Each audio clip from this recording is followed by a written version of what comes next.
Hello, I just wanted to take a moment to reflect on a really interesting lecture that I had today at the university. I'm taking an education undergraduate degree right now, and one thing that I learned about today that is really going to impact my practice going forward is this understanding of the senses and communication. Um, Not only to understand yourself better, but to understand other people and how to understand how to communicate between yourself and people more effectively. So first, to highlight the biggest discovery of the day, which is that there are actually 8 senses, not 5. The 5 that you are familiar with are senses that are normally associated with external features in our body that indicate how we interact with the world and how the world interacts with us. And we can see these organs generally, like our nose and our mouth and our eyes and our ears and our fingers and all of our sensory touch senses. So those are our external senses that help us interact with our external world, move about, and perceive information. But there are 3 additional senses that are crucial for different kinds of intelligence. For example, the 3 organs that I haven't senses that I haven't spoken of yet are vestibular, proprioception, and interoception. And these 3 senses are more internal. They're things that we can't see that are going on in our bodies all the time, with organs that are inside our bodies that help communicate with our brain what is going on in the world. So we have all our external sensory organs, but there are things that we couldn't do without these more internal processes. So vestibular sense is really aligned with coordination and balance and the central nervous system connection with the peripheral nervous system, and how, if somebody has poor vestibular input or output, they may have issues with balance and coordination and sitting upright and staying still. Actually, staying still takes some effort because our bodies naturally want to move. And so when you're still, you're having a communication with your senses. You're having a team meeting in your brain to be like, we're not going to move right now. And that is consciously, it's going on internally. It's going on without us realizing. So that's vestibular.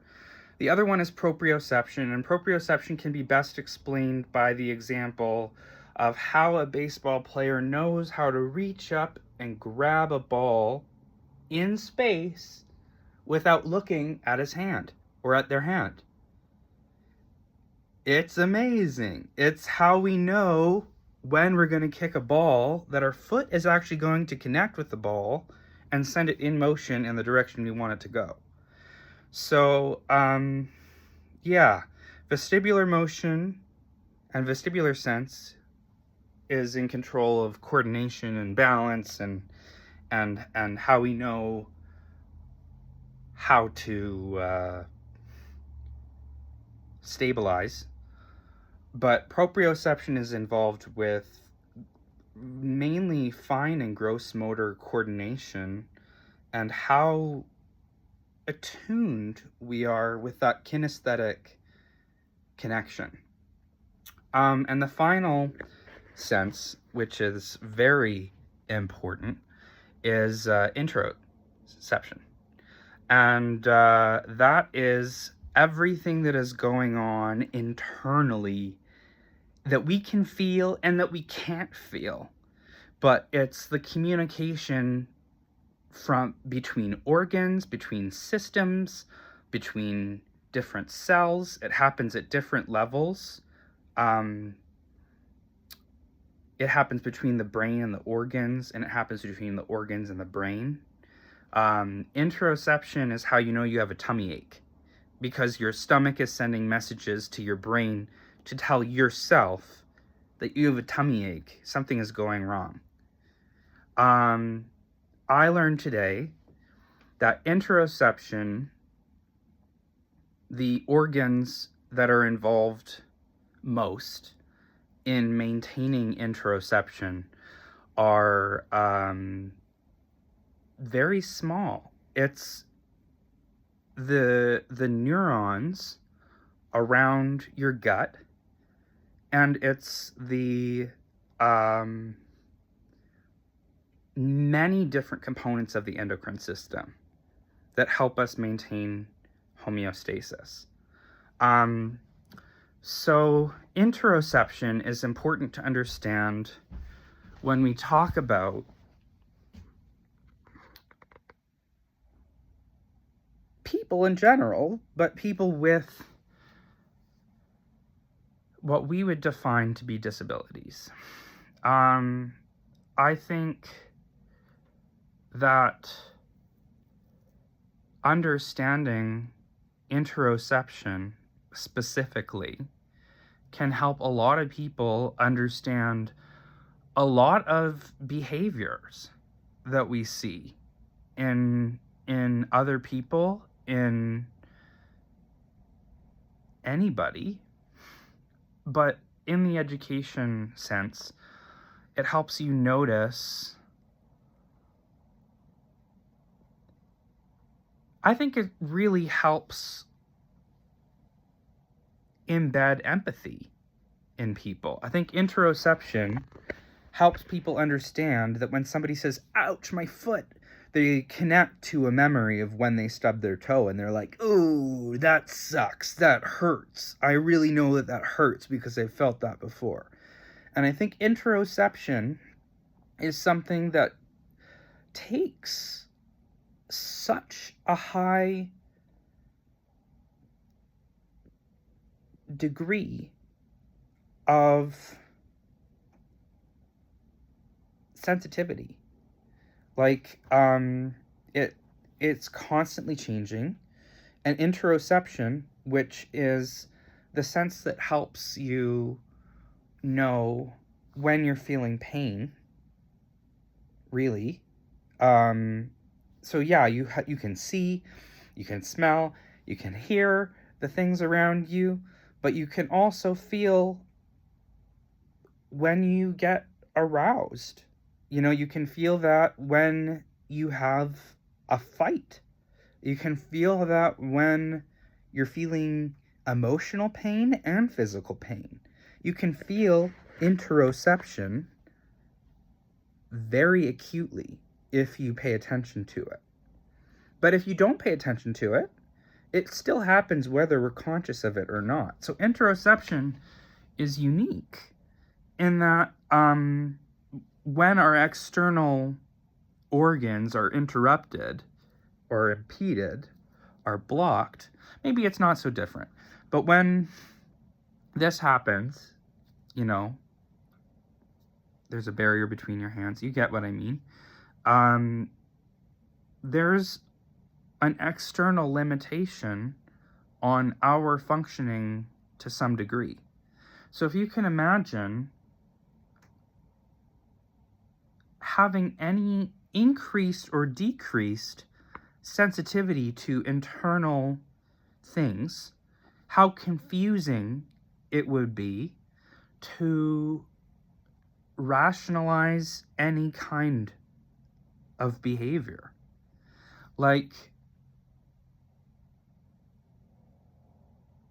yeah, interoception is huge.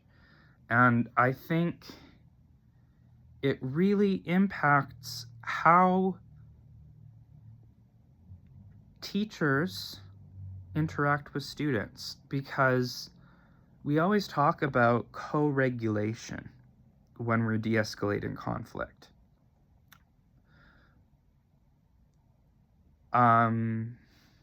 Co-regulation is something we can biologically do between two people, or between one person and a group of people, to improve communication outcomes. So if we understand that people with disabilities, say people with neurodivergency, people with autism, have a different understanding of external senses in general, a different perception of sight, a different perception of sound, a different perception of touch, a heightened perception or a decreased, inhibited sense of these things. But also internal things. So things like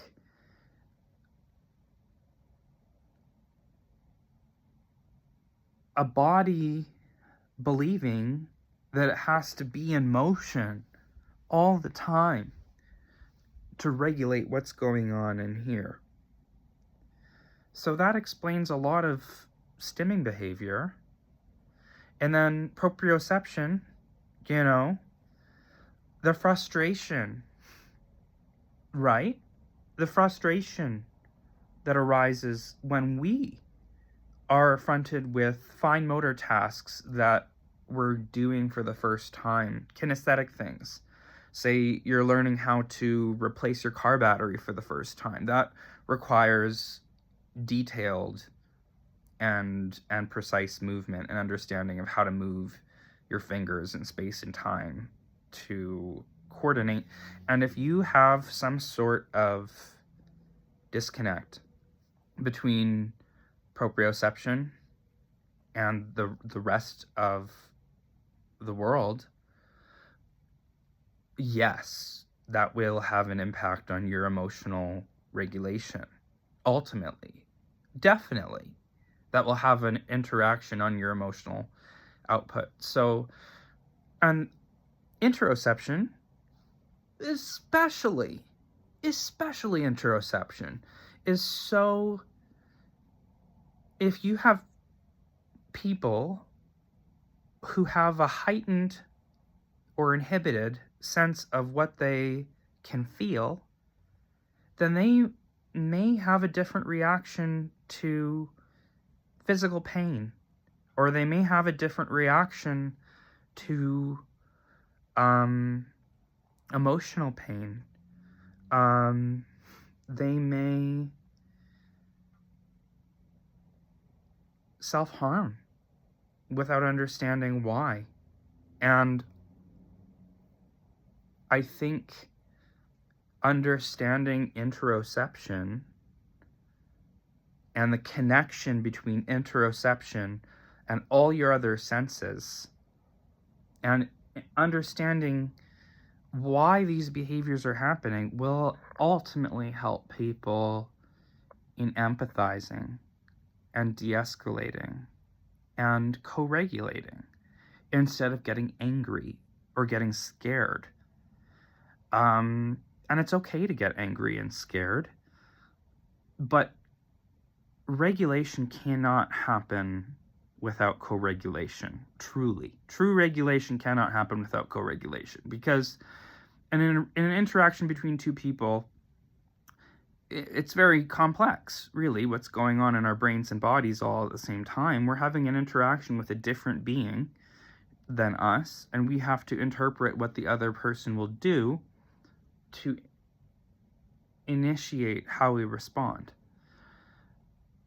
And if we understand these 8 senses better, and how these 8 senses are different for people with different disabilities, we can include them much more naturally without ever having to